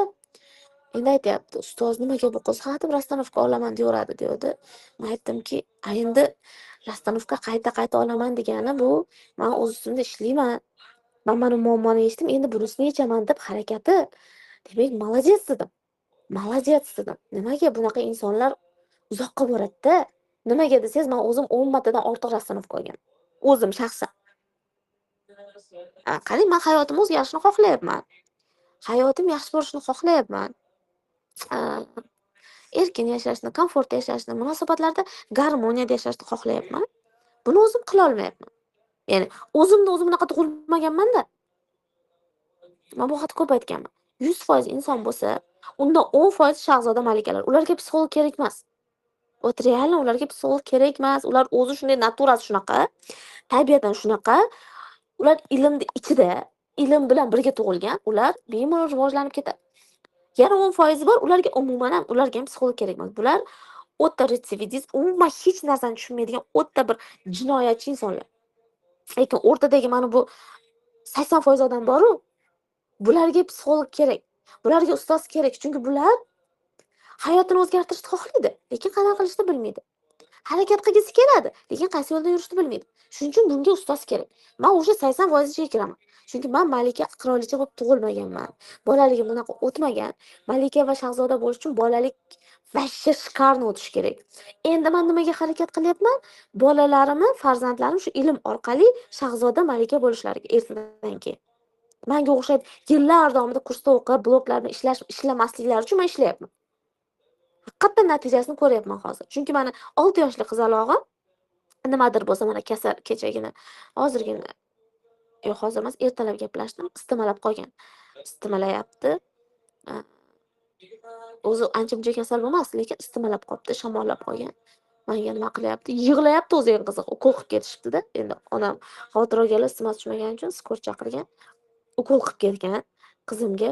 O'zi yig'layapti. Menga nima deyapti? "Мамочка, всё будет хорошо, успокойся" deydi. Ukol olib yig'layotgan u menga aytyaptiki, "Hech narsa bo'lmaydi, hammasi yaxshi bo'ladi. Ertaga yaxshi bo'lib qolaman" deyapti. Tushunyapsizmi? Sizni olayotgan ilmlaringiz bolalaringizga qanaqa ta'sir qiladi? Men bu narsaga kelish uchun hammasi yaxshi bo'ladi, Gulnoz. Ertaga hammasi yaxshi bo'ladi, hammasi xayrli bo'ladi, zo'r bo'ladi deb o'zimga ishonchga kelish uchun necha yildan beri o'qiyman. Necha yildan beri ilm olaman. O'zim kamida 10 marta rastanovka olganman, kamida. Keyin qizim hayratda qoldi. "Ustoz shuncha olganmisiz? Ha, siz nima deb o'ylaysiz? Shuncha erishayotgan natijalarim o'zidan o'zi bo'lib qolyaptimi? O'zidan o'zi osmondan tap etib tushyaptimi?" Yo'q, chunki men ham ishlayman o'z ustimda. Tinimsiz kecha yangi kurs sotib oldim. Va men topayotgan pullarim 60-70% yangi kurslarga ketadi. Yangi ilmlarga ketadi. Tushunyapsizmi? Siz bularni qilmasdan turib aytyapsiz. Ko'p kurslarda o'qidim, nechta kurs o'qidingiz, manchalik o'qimagandirsiz. Men onamni qabul qilish uchun bilmay bir 5 ta rastanovka oldim. Onamni qabul qilish uchun. Chunki har safar rastanovkada onam chiqardilar. Dedim, "Yo'q, men shunaqa odamman, oxirigacha olib boradigan odamman. Qancha ketsa, men oxirigacha yetmaguncha qo'ymayman." Men unaqa tushunmayman, bittada hal bo'lish kerak deb tushunmayman. Chunki bu qancha chuqur bo'lsa, uni yechilishi ham shuncha chuqur bo'ladi. 5 tamikin rastanovka olganman, onamni qabul qilishga. Million marta kechirim yozganman, onamni qabul qilishga. Trillion marta meditatsiya qilardim. Onamni qabul chunki bilaman, onani qabul qilmagungacha munosabatlar yaxshi bo'lmaydi. Men munosabat yaxshi bo'lishini xohlayapman. Yaxshi bo'lishini xohlagandan keyin onamni qabul qilishim kerak. Va oxirida mana shuncha narsadan keyin alhamdulillah qabul qildim. Har qanday holatini. Gapiradilarmi, gapirmaydilarmi, g'iybat qiladilarmi, so'kadilarmi, vashi farqi yo'q menga. Bungacha orqada mehnat bor-da, Yusufbek. O'z ismingiz bo'lmasa kerak. Shulardan qaysi birini qildingiz siz? Hech o'zi shunchalik ishladingizmi? 3 kurs deganingiz nima degani u? Yetarli mehnat qilmasdan turib nimaga katta natija kutasizlar? To'g'ri tushuninglar. Travma qanchalik kuchli bo'lsa, uni ustida shuncha kuchli ishlash kerak. Aytishlaringiz mumkin. Qaysidir qizda bittada natija bo'lyapti-ku, chunki uni travmasi yengilroq ekan, pishib turgan ekan u. Pishib yetilib turgan meva ekan. Yetilmaganlar hali yetilmagan mevani uzib olmaysiz-ku daraxtdan. To'g'rimi? Pishish kerakmi? Bu ilmlar sizni pishirib beradi. Har bitta ilm, ikkinchi ilmga to'g'rilab beradi. Sizlar meni eshitmayapsizlar shekilli umuman. Mana shuncha bunaqa. Shuncha jon kuydirib gapirasizlar, faqat savollarni yozasizlar. Borib. Bu ham nimadir deyapti, menga ham tegishlidir demaysizlar. Хотя men gapirayotgan hamma gap hammalaringga tegishli. Именно Sevinch savolim, Muhayyon savol deb o'qimayotgan bo'lsam ham, lekin hozir gapirayotgan gapim hammaga tegishli. Bitta haligi savol bergan qizga emas.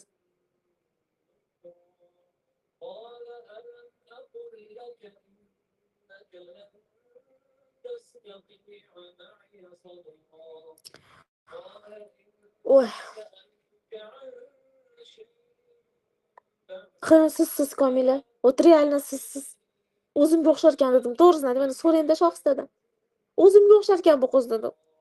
Nimaga yetishim kerak deb harakat qilayotgan odamda bu. Shuncha aytdim, mayli dedim. Roziman dedimki.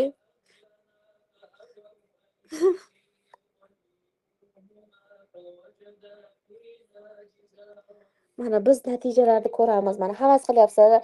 Voy, ustoz Makkada yuribsiz. Voy, ustoz Madinada yuribsiz. Voy, mazza sizga. Voy, ilmlaringiz ziyoda bo'lsin. Voy, shunaqa zo'r ilmingiz bor yozyapsizlar-ku. Voy, ilmingizga tan berdi unaqa. Asallarim. Bu ilmlar orqasida bilasizlarmi qancha mehnat bor? Qancha uyqusiz tunlar bor? Qancha so'kishlar eshitganman? Qancha qarshiliklarga qo'yganman? Oilamdan, yaqinlarimdan qancha to'xtatishmoqchi bo'lishgan, olib chiqib ketmoqchi bo'lishgan bundan. To'xtat deyishgan, kerak emas senga bunaqa ilmlar degan. Yig'ishtir degan, ingliz tilini qilaver deyishgan. Ashularni deb ana shu ilm tarqataman deb sog'lig'ingni ketkazyapsan deyishgan. Chunki sog'lig'imdan beraman deb baribir. Bular o'z-o'zidan bo'lib qolmaydi.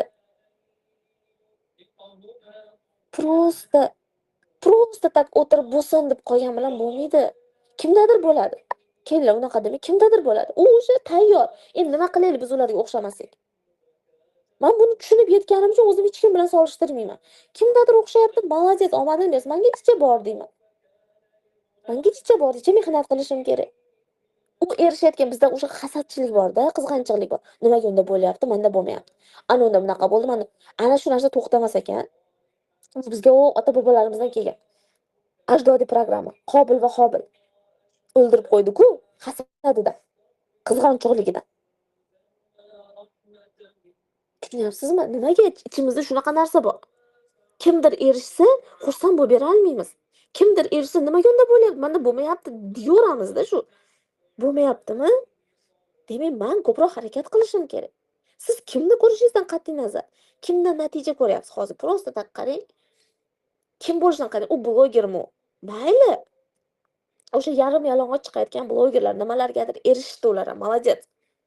Mayli qanaqa yo'l bilan erishgan bo'lsa ham. Lekin ular ham mehnat qilganda, men bloger bo'la olmayapman-ku mana men. O'zimga aytaman, kecha kuni o'zimcha live chiqarib, hayotimni olib chiqib, boshqa profil ochaman, u bu dedimda. Endi unga tinimsiz video olish kerak ekan borib. Har daqiqangizni video olish kerak ekan. Tomim ketib qoldi birga olib borib. Ketdim. Blogerlarga ham osonmas ekan dedim. Orqasidan gapiraverar ekanmiz biz, bunaqa deb. Mehnati bor ekan. Hamma narsani mehnati bor qizlar. Biz nima qilyapmiz? Mehnatini qilgimiz kelmayapti. Vazifasini qilgimiz kelmayapti. Harakat qilgimiz kelmayapti. Shu darajada dangasa, shu darajada menga tayyorni ber deshga o'rganib qolganmiz. Boya aytdimki, sehrda ayblaymiz, anuni ayblaymiz, mana uni ayblaymiz. Yo'q. Qachon mas'uliyatni bo'yningizga olasiz? Men atrof bilan o'zim boshqarmayman. Atrofda o'zim solishtirmayman. Masalan, degan qisman.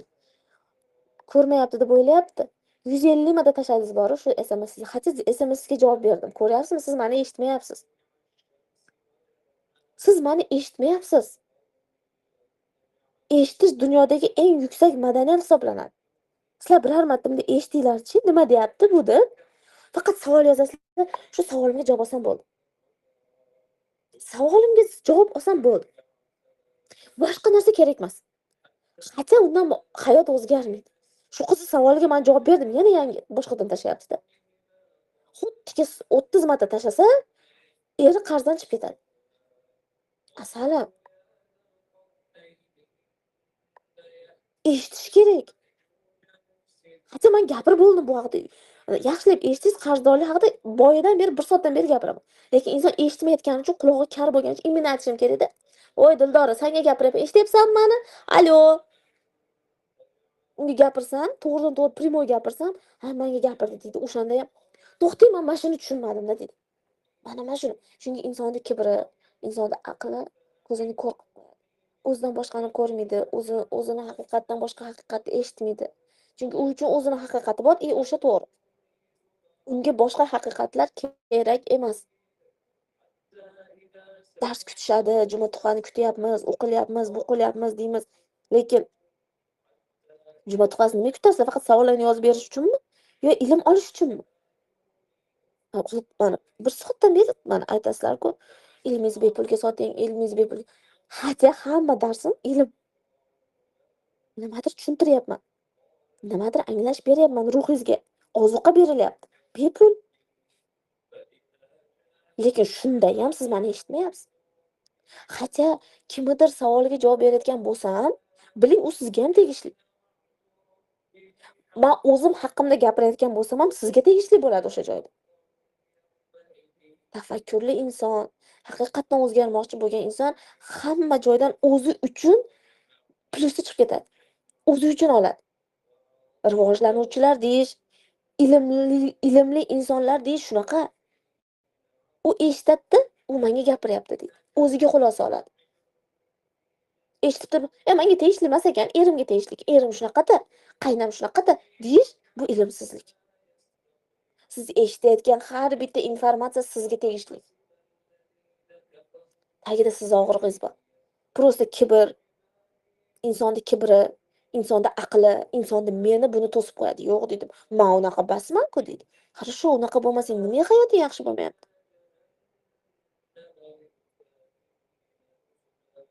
Menga tegishli emas deyiladi. Xo'p, shunaqa ekan nima maza qilib yashamayapsan?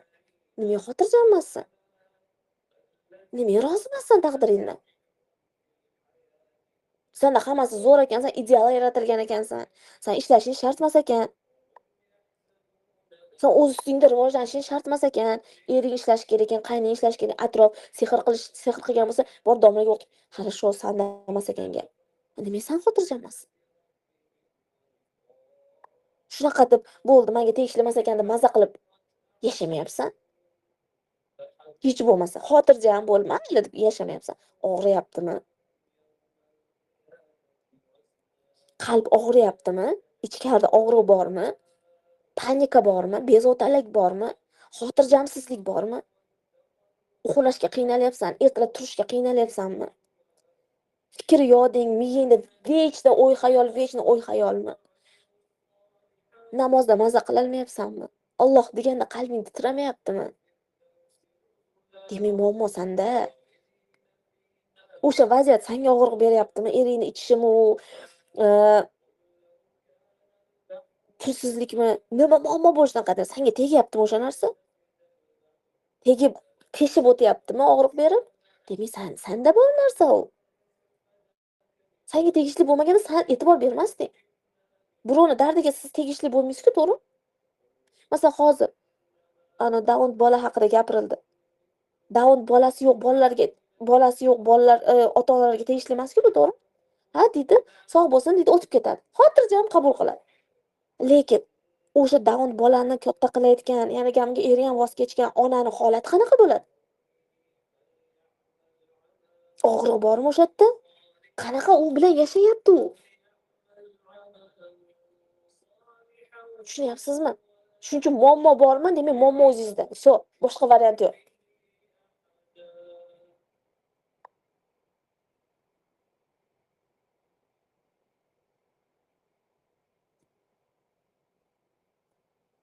Muammo bo'lsa, bu hayotingizda. Ya'ni muammo degani muammo doim bor. Lekin mana shu hayotingizda muammodan rozi bo'la olmayotgan bo'lsangiz, chunki hozir nimaga bunaqa yozyapsizlar? Chunki rozi bo'la olmayotganlaring uchun-da. Shu hayotga, shu vaziyatga rozi bo'la olmayotgan odam qayta savol beradi. Yechish uchun o'qiydi. Mana yechish uchun savol beryapman deb beradi. Chunki savol berganlarni yechilib qolmaydi, to'g'rimi? Nima uchun inson qayta so'raydi? Qachon? So'raydi qayta. O'sha vaziyatda norozi bo'lganda, yoqmayapti-da unga chunki. Yoqmayapti, norozi, taqdiridan, holatdan norozi. Yechish uchun o'qiladi, o'rganiladi. Mablag' ajratiladi, vaqt ajratiladi, energiya ajratiladi, quvvat ajratiladi, vazifa qilinadi, dangasalikdan kechiladi, mas'uliyatni olinadi yechish uchun. Lekin biz norozimiz, beramiz shuni. Qayta bitta bermaymiz ham qizig'i bor. Bir marta so'rash boshqa narsa. Lekin qayta so'raysiz, bu degani men noroziman degan.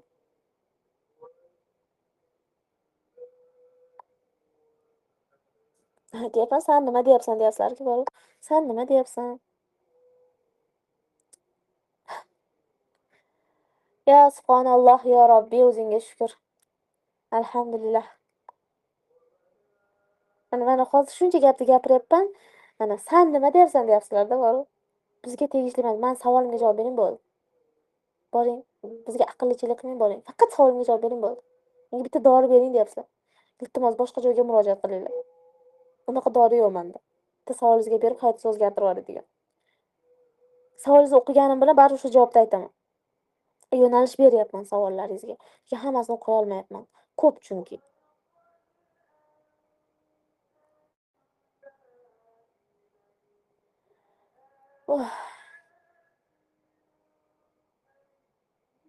Blok bor Gulsanam, nimadir blok bor ichkarida. Qayerdan bilaman nimaga qo'rqayotganingizni? Ko'chaga chiqsangiz, bozorga chiqsangiz, qo'rquv bormi? Demak, mana shunaqa bo'ladigan, endi sizlarga hozir aytsam, battar qo'rqasizda. Bu ham bo'lishi mumkin ajdodingizda shu bozorga chiqsa, ko'chaga chiqsa o'ldirib ketgan odamlar bo'lishi mumkin. Nima deysiz endi shunga? Rastanovka olishingiz kerak. Rostdan qo'rqsangiz ko'chaga chiqishga, bir joyga borishga, ajdodda shunaqa bo'ladi. Ajdodda shunaqa o'ldirib ketgan yo bir nima bo'lgan ko'chaga chiqsa va siz buni hissida yashaysiz. Ko'nglingiz aynayapti-ku. Hissida yashayapsiz. Qanday shunaqa insonlarni yaxshi ko'raman. Boshqalar savoliga bergan javobimdan anglash oladiganlar bu ilm talabidagi insonlar. Xafa bo'lmanglar menda. Lekin qolganlar faqatgina shu savolimni berib bo'lsam bo'ldi. Iltimos eshitinglar. Eshitsalaringchi hamma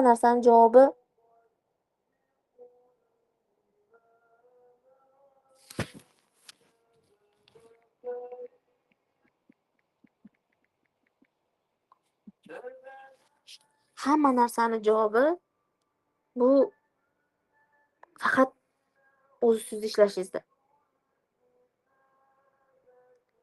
Hamma narsaning javobi shu savolni kimgadir bergan bo'lsangiz kerak, boru. To'g'risini ayting, Mahbuba. Yozib chiqibsiz, yozib yana naqa qilib.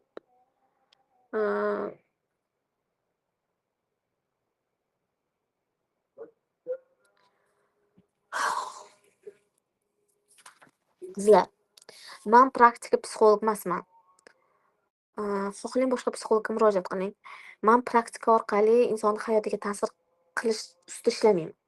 Men anglash orqali, inson o'zi tushunib yetishi orqali ishlashi tarafdoriman. Chunki praktika bu instrument. Ya'ni praktika berish mumkin, millionta praktika bor. Просто internetga men ChatGPTga yozingmi, nima edi? ChatGPT o'sha nomini ham bilmayman. Siz menga shu vaziyatga praktika berding, u beradi.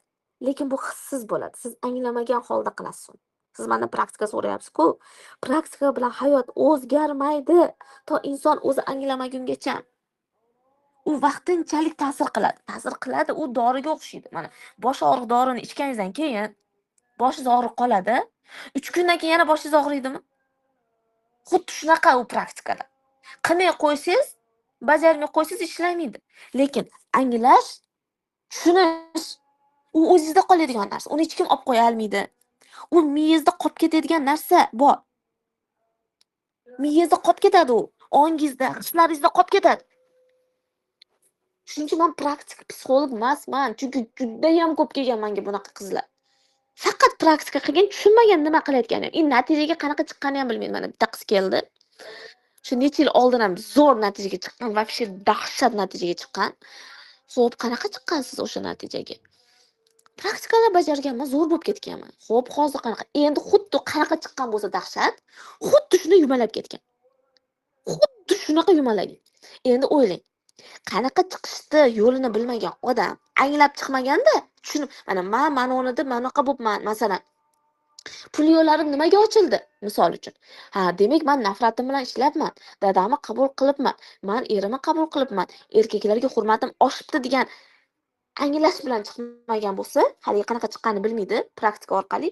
Hali yumalab ketgandan keyin endi qaytib chiqolmaydi endi.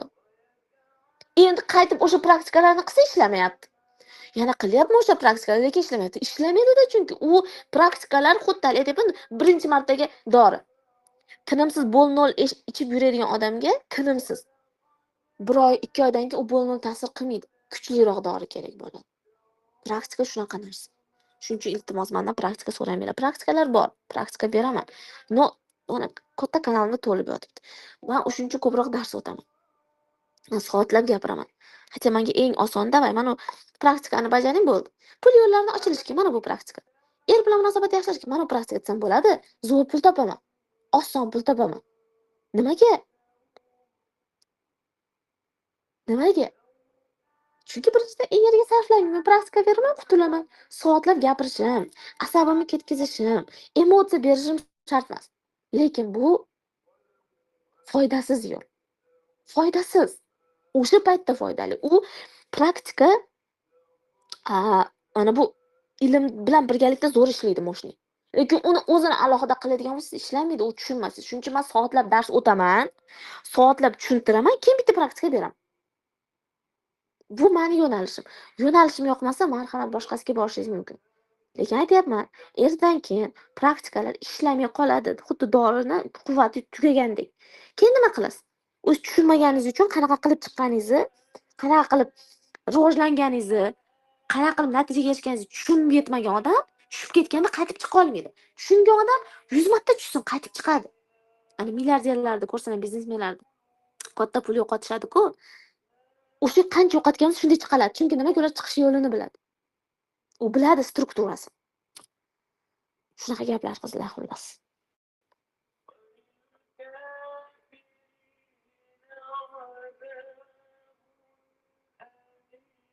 To'g'ri, men necha marta amaliyotchi psixologlardan oldim praktika, o'sha payt natija bo'ldi, keyin battar ko'p bo'lib qolaman. Xuddi shunaqa. Ilm bo'lmasa, uni ilm bilan birlashtirmasangiz, hislaringiz bilan birlashtir. Chunki praktikada his bo'lmaydi. Men hislar bilan ishlayman, emotsiyalar bilan ishlayman, qalb bilan ishlayman. O'shuning uchun o'zim ham hissiyotga berilib dars o'taman. Hissiyotga berilaman, jahlim chiqadi, qattiq gapiraman, emotsiya beriladi, ba'zida yig'layman. Mana bitta dars o'zida ham yig'lab berishim mumkin, ham kulib berishim mumkin. Bir payt bitta dars o'zida ham kuldirishim mumkin, ham yig'latishim mumkin. Qila olaman bu narsani. Endi bu mendan emas, shunaqa bo'lib qoladi. Chunki men shunaqa psixologman. Men shunaqa yo'nalishda ishlayman.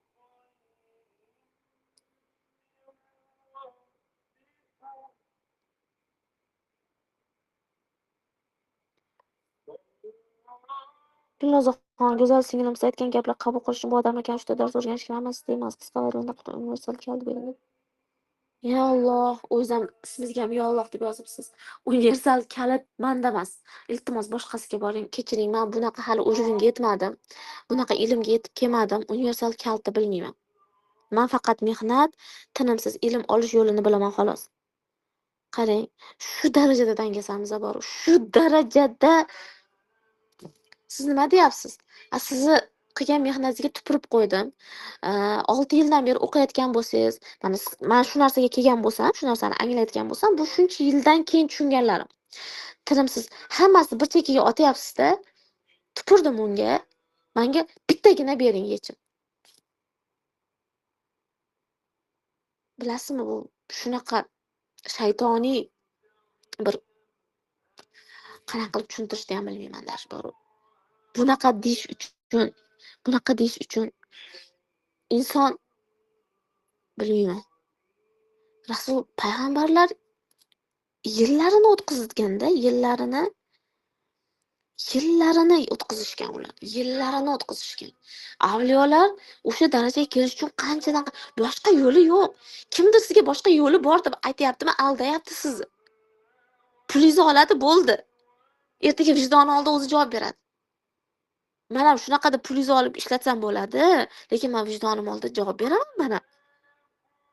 Yo'q unaqa yechim. O'zingizni aldamang, illyuziyada qolmang. Bitta narsa bilan hayotim o'zgaradi deb o'ylamang. Adashuvdasiz. Yolg'on yo'ldasiz. Rost gapirganlarni eshitmaysiz. To'g'risini aytib, kamchiligi bilan men to'g'risini aytyapman. Bitta bilan bo'lmaydi deb to'g'risini aytyapman. Vaqt kerak deb to'g'risini aytyapman. To'g'ri aytgan gap insonlarning gapini eshitmaysizlar. Rost gapiradi, keyin kelasizlar aylanib, o'shani to'g'ri aytgan ekansiz. Va meni xatoyim aldamayotganimmi sizlarni, yolg'on gapirmayotganimmi? Aldab qo'ysam bo'ladi, davay bitta Fotihada o'qing, bo'ldi, shu hayotingiz 100 dan o'tgan. Bo'lmaydi unaqa. Fotihaga kirasiz, 2-3 ta muammoingizni hal qilasiz, хорошо. Lekin yana o'qishingiz kerak. Dals yana ilm olishingiz kerak. Chunki mana bu ruh doimiy o'sishi kerak. Tanangizga doim quvvat berasizmi? Nimaga ertalab yegan ovqatingiz bilan bir oy yurmaysiz? Ertalab nonushta qilib nimaga bir oy ovqatlanmay yura olmaysiz? Yura olasizmi? Men qilolmayman. Ertalab ovqatlandim, bo'ldi, obedda qornim ochadi. Obedda ovqatlansam kechqurun qornim ochadi. Ruh ham shunaqa. Ruhimiz ham ozuqaga muhtoj. Necha bermay qo'ysa, o'sha panika qilishni boshlaydi u. Ko'tarilishni boshlaydi u. Ruhga ozuqa bermay qo'ysa, isyon qilishni boshlaydi. Janjal qilishni boshlaydi. Nolishni boshlaydi. O'sha holat nimaga? Ruhga ozuqa bermaganlikdan. Stressga tushishni boshlaydi. Masalan, men o'zim bir kun o'z ustimda ishlamasam, dars eshitmasam, bo'ldi, ertasiga o'sha isyonga kirishim mumkin. Nolib qo'yishim mumkin. Noshukrlik qilib qo'yishim mumkin, g'iybat qilib qo'yishim mumkin. Yig'lab olishim mumkin, stressga tushishim mumkin. Mumkin bu narsa. Men qanchadir o'qidim, bo'ldi, bu narsa mumkin emas degani emas, mumkin. Keyin o'zim qo'limga olaman, alhamdulillah, yo'lini bilaman chunki. Qanaqa qilib chiqish yo'lini bilaman. Tushunib olganman, anglab olganman. Keyin o'zimga kelaman, yana ketadi. Tushunyapsizmi? Ruh ham xuddi shunaqa. Biling, oshqozoningiz bilan bir xil narsa ruhiyatingiz. Farqi ruhiyatga ilm ozuqa, oshqozoningizga o'sha ovqatlar ozuqa.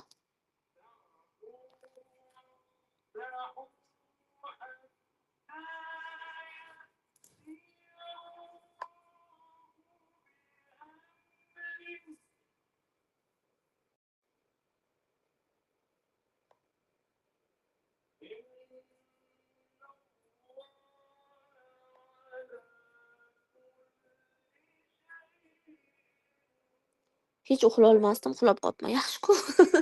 Yaxshi narsa bo'lsa ham xafasizlar, yomon narsa bo'lsa ham xafasizlar. Yaxshi-ku, ura, yezdik, bo'ldi, xursand bo'ling. Klubga qabul bor, faqat avvalgi kurslarni o'qiganlardan olaman xolos, yangilarni olmayman klubga. Faqat kursimda o'qigan shogirdlar olaman, chunki klubda ishlash qiyin. Bir kun dars tashlamasangiz jarima topshirasiz. Jarima qilishingiz kerak. Qiyin u yerda anaqa. Mashalloh. Mana shunday narsalarni tashlanglar, meni ham xursand qilinglar. Qanaqa chiroyli. Chiroyli narsalarni yaxshi ko'raman.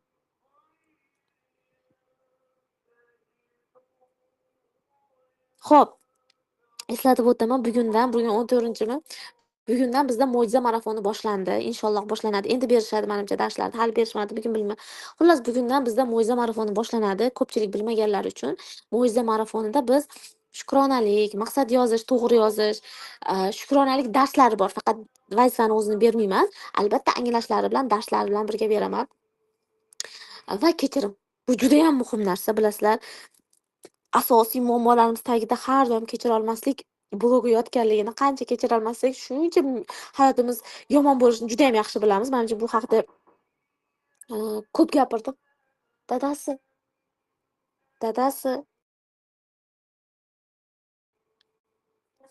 Ana shuning uchun nega bunday? Chunki ta'sir qilsa shunaqa bo'ladi, Jobirxon. Ta'sir qilsa shunaqa bo'ladi. Ong ostiga ta'sir qiladi. Va mo'jiza marafonida shukronalik, kechirim, maqsad ishlanadi, lekin bu Fotihani kursini ichida. Ya'ni bu safar shunaqa bonus qildim. Odatda faqat Fotiha kursini o'zini o'tardik-da. Bu safar marafonni ham qo'shib beryapmiz. Mo'jiza marafoni 7 kun davomida mo'jiza marafoni bo'ladi. Fotiha kursiga to'liq o'qiganlar uchun va 21-da inshaalloh Fotiha kursi boshlanadi. U alohida.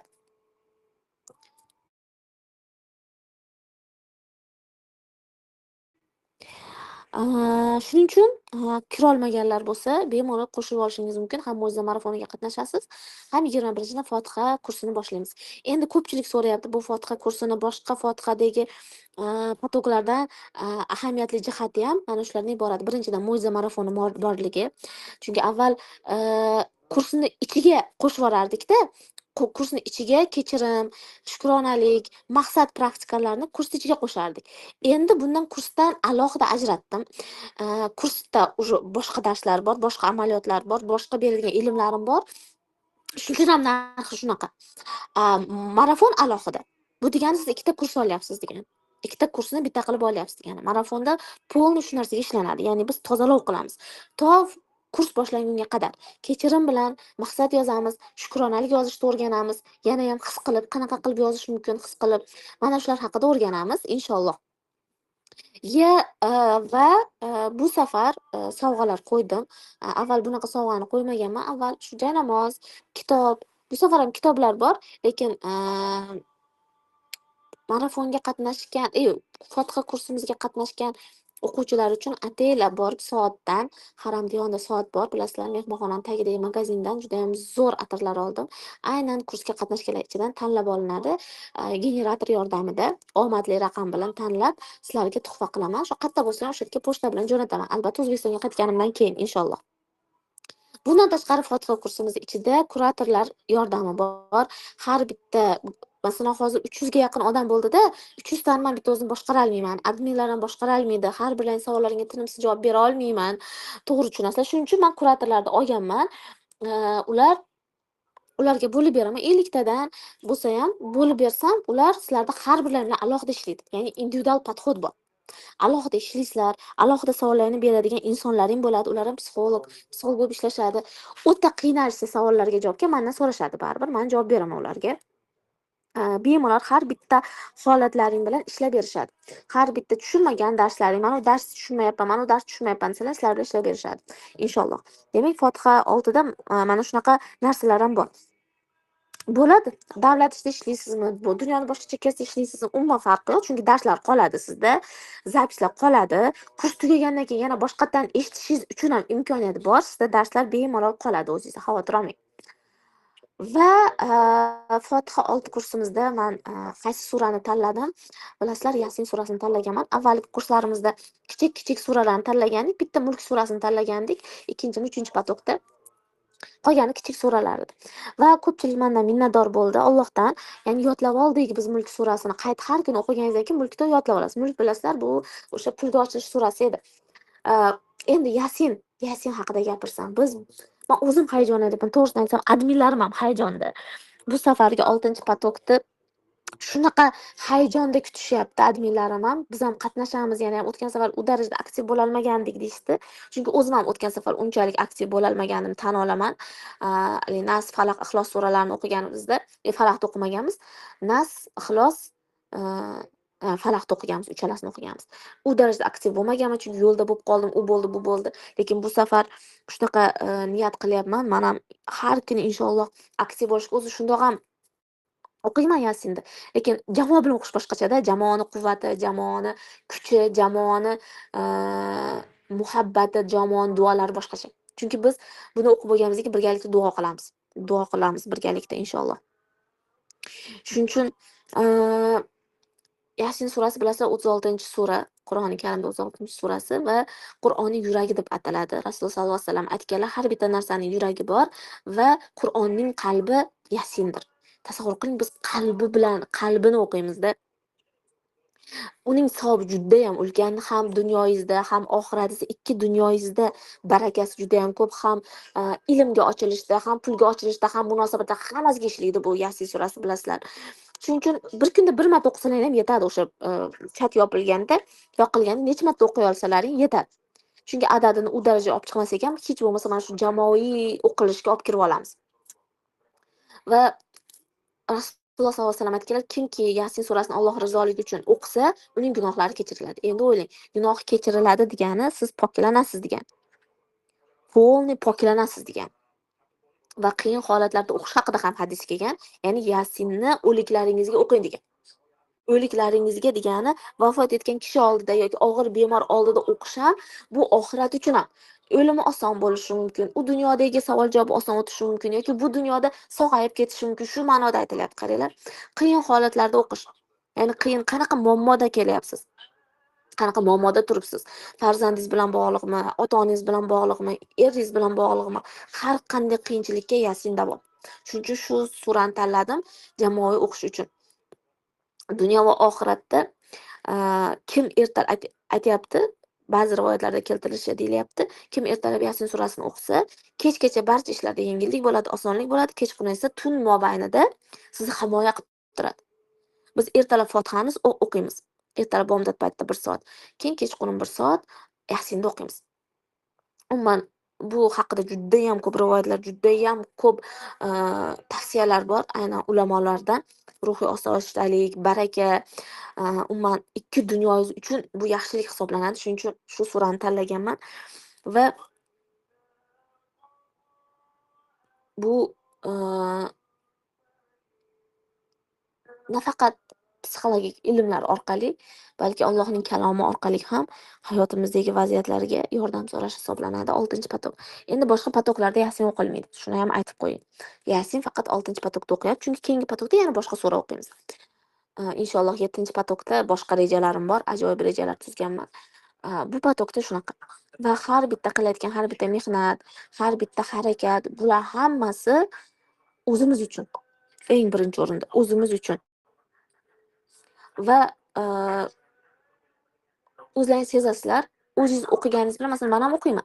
Lekin jamoa bo'lib o'qiganda quvvat voshisi boshqacha. Kim o'qigan bo'lsa, oldingi kurslarda bilishadi. O'zim o'qirdim shu suralarda har kuni, lekin bu darajada natija, bu darajada energiya his qilmasdim. Bormi shunaqalar? Avvalgi kurslarimizda o'qigan, avvalgi patoklarda qizlarimizdan.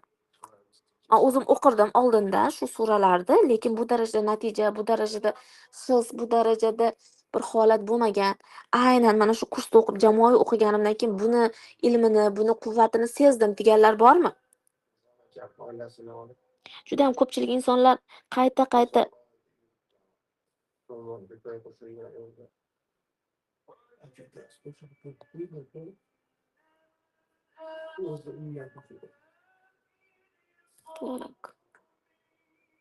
Alaykum assalom. Ha, albatta menda zo'r natijalar bo'ldi, to'g'ri ustozim. Chunki bu yerda quvvat bor. Hammamiz birga qilamiz-da buni, shunisi bor.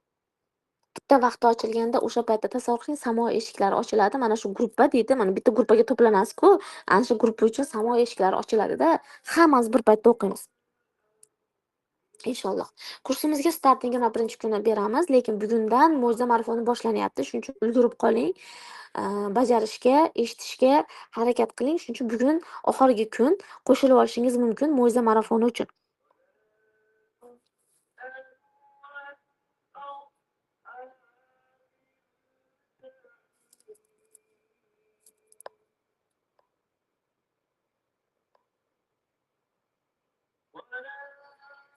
Agar ilmdan qizg'angan bo'lsangiz, mana shu ko'pincha moshinniklarga uchraydiganlar bor-ku. U o'zi uchun sarflamagan bo'ladi, ilm uchun sarflamagan bo'ladi, boshqa joydan chiqib ketadi o'sha pul. O'zidan qizg'angan paytda boshqa joydan chiqib ketadi. Xo'p qizlar, o'zlaringizni ehtiyot qilinglar. Inshaalloh sizlar bilan marafonda ko'rishguncha, bugundan уже marafon boshlandi. Fotiha kursiga yozilganlarga birga davom etamiz, birgalikda o'qiymiz. Bu safar mana shunday 6-patokda mana shunday quvvat bilan, mana shunday sovg'alar, mana shunday energiya bilan davom ettirmoqchimiz. Siz ham bizga qo'shiling, bir ko'ring. Hech avval ko'rmagan bo'lsangiz ham hech bo'lmasa tavakkal qilib ko'ring. Va ana undan keyin aytasiz. Faqat tavakkal qilganiga kirib o'qish ham kerak. Aytganini qilish kerak. Va ana undan keyin nima holat bo'lsa o'zingiz aytasiz, chunki inshaalloh mo'jiza marafoni yo'q.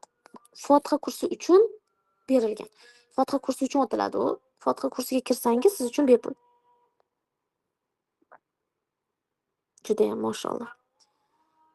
Sizlar bilan keyingi juma tuhfalarida ko'rishguncha deb qolaman. O'zingizni ehtiyot qiling. Alloh panohida bo'ling. Assalomu alaykum va rahmatullohi va barakatuh.